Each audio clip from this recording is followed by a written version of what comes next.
Telstra's Business SIP product is a technology used to replace ISDN and PSDN calling paths through to your on-premise telephony system.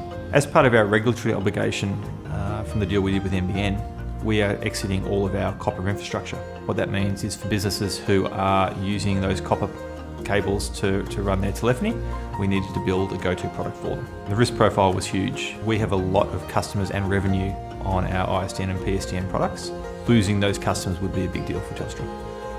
The expected outcome was to provide a product which could actually easily move customers. Providing a go-to product is one thing, providing a product that's easy to consume is another. When I came onto Business SIP, we were in a phase where we were looking at a strategic shift. The current project that was running was well overdue and we had go-to-market constraints which we need to meet.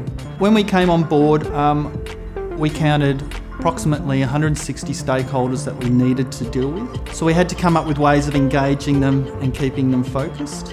And part of that way was us changing the way we delivered the project. Some of the challenges we had was the lack of communication across the teams, a lack of clarity of what we actually were delivering, and then also a lack of clarity of how we deliver.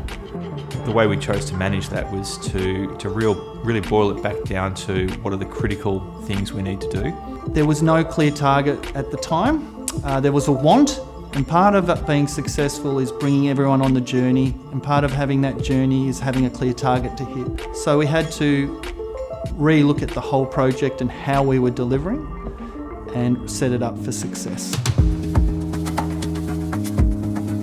So probably the biggest value that I saw out of Inner Circle was the ability to take what is a complex product and a complex project and keep the trains running.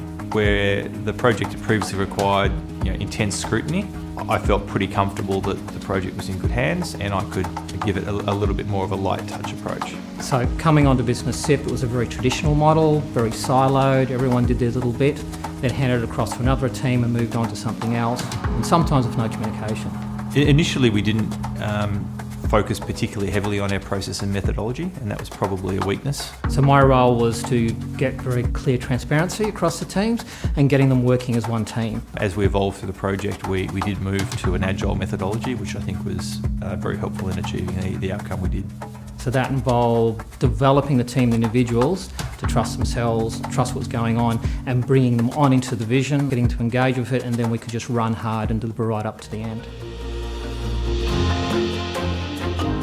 So some of the real world benefits we're seeing as part of this product is a simplified transition process. What we've built is a product which is significantly more scalable than we've seen in other product builds. The customers and channel feedback we're getting on it is very, very positive.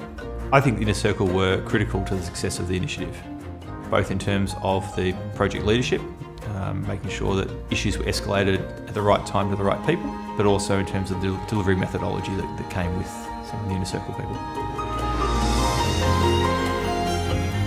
I would probably have gotten Inner Circle involved much, much earlier in the project. The reality is the project wandered a little bit in its early phases. Having that very focused leadership would have yielded a better result sooner.